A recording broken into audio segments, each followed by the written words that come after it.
स्वागत है आपका नवोदय टाइम्स पंजाब केसरी में। मैं हूं दीक्षा शर्मा। देश प्रदेश की तमाम बड़ी खबरों के साथ हम आपके समक्ष आ चुके हैं। शुरुआत करना चाहेंगे एक बड़ी खबर से, क्योंकि एक ही हफ्ते में दूसरी बार आम जनता को बड़ा झटका लगा है। डीजल पेट्रोल के दाम एक दफा फिर बढ़े हैं।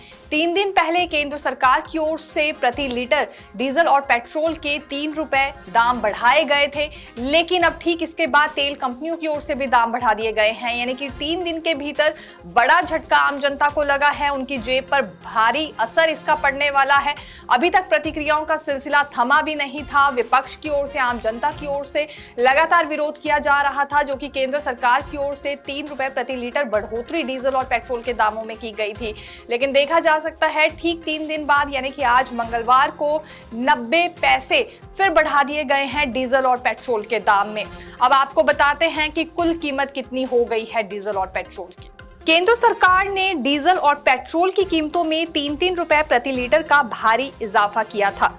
उस बढ़ोतरी के बाद दिल्ली में पेट्रोल 94.70 रुपए से बढ़कर 97.70 रुपए हो गया था और डीजल 90.67 रुपए हो गया था। अब मंगलवार को फिर से दाम बढ़ने के बाद राजधानी दिल्ली में पेट्रोल 87 पैसे से महंगा होकर 98.74 रुपए प्रति लीटर बिक रहा है। वहीं दिल्ली में डीजल 91 पैसे महंगा होकर 91.98 रुपए प्रति लीटर तक पहुंच गया है। उत्तर भारत में लगातार गर्मी का प्रकोप बढ़ता जा रहा है, जिस वजह से दिल्ली, उत्तर प्रदेश, मध्य प्रदेश, राजस्थान, बिहार में लोगों का घरों से बाहर तक निकलना काफी मुश्किल हो गया है। यहाँ तापमान 46 से 47 डिग्री तक जा पहुंचा है। अगले एक हफ्ते तक इसी तरह की गर्मी बरकरार रहने वाली है। ये आईएमडी की ओर से अलर्ट जारी किया गया है हीट वेव को लेकर।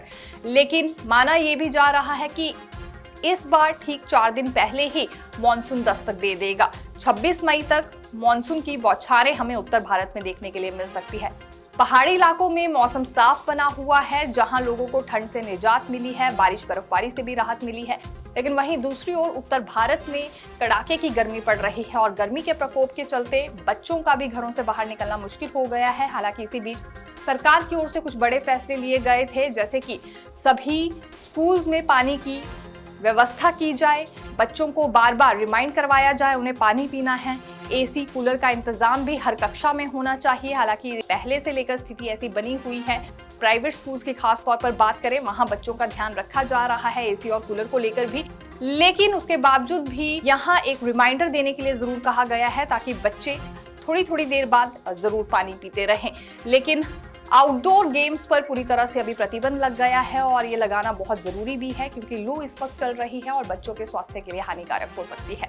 लेकिन आने वाले दिनों में स्थिति सुधर सकती है। यदि मॉनसून समय से पहले दस्तक देता है तो जरूर इस गर्मी से उत्तर भारत को भी निजात मिलेगी। अमेरिका के राष्ट्रपति डोनाल्ड ट्रंप की ओर से एक बड़ी जानकारी दी गई है, जिसमें उन्होंने खुलासा किया है कि ईरान पर अमेरिका की ओर से आज सैन्य हमला होने वाला था, लेकिन इसे अभी टाल दिया गया है। इसका बड़ा कारण ये है कि कुछ देशों के नेताओं की ओर से अपील की गई। जैसे कतर और सऊदी अरब की बात करें तो नेताओं ने डोनाल्ड ट्रंप से अपील की फिलहाल हमला ना किया जाए ईरान पर, और उनकी अपील को सुनते हुए इस हमले को टाला गया है। हालांकि इससे पहले किसी को भी इस बात की जानकारी नहीं थी कि ईरान पर अमेरिका की ओर से ऐसा कोई सैन्य हमला किया जाएगा, लेकिन रणनीति अमेरिका की ओर से तैयार कर दी गई थी।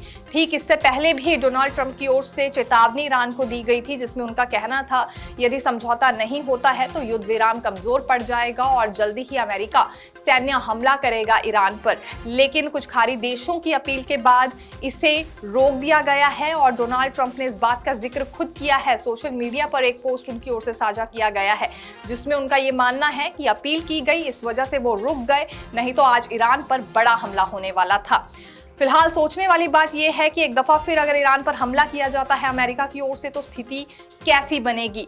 अनेकों देशों में अभी हालत खराब चल रही है। डीजल पेट्रोल महंगा हो गया है, गैस की सप्लाई नहीं हो पा रही है, और यदि फिर एक दफा हमला किया जाता है तो लाजमी सी बात है ये स्थिति आने वाले दिनों में और ज्यादा बदतर होगी। इसीलिए यही कामना अब की जा रही है अन्य देशों की ओर से और अन्य देशों के नेताओं की ओर से भी। इसी वजह से ये अपील की गई डोनाल्ड ट्रंप से कि फिलहाल हमला ना किया जाए, क्योंकि स्थिति में सुधार करना है। आने वाले समय में आम लोगों के लिए मुश्किलें और ज्यादा बढ़ सकती है। आज नेता विपक्ष राहुल गांधी रायबरेली के दौरे पर रहने वाले हैं, जहां उनकी ओर से महिलाओं के साथ संवाद किया जाएगा। जनता दर्शन के माध्यम से वे आम लोगों से भी मिलने वाले हैं। इसी के अतिरिक्त कुछ जगहों पर उनकी ओर से उद्घाटन भी किए जाएंगे।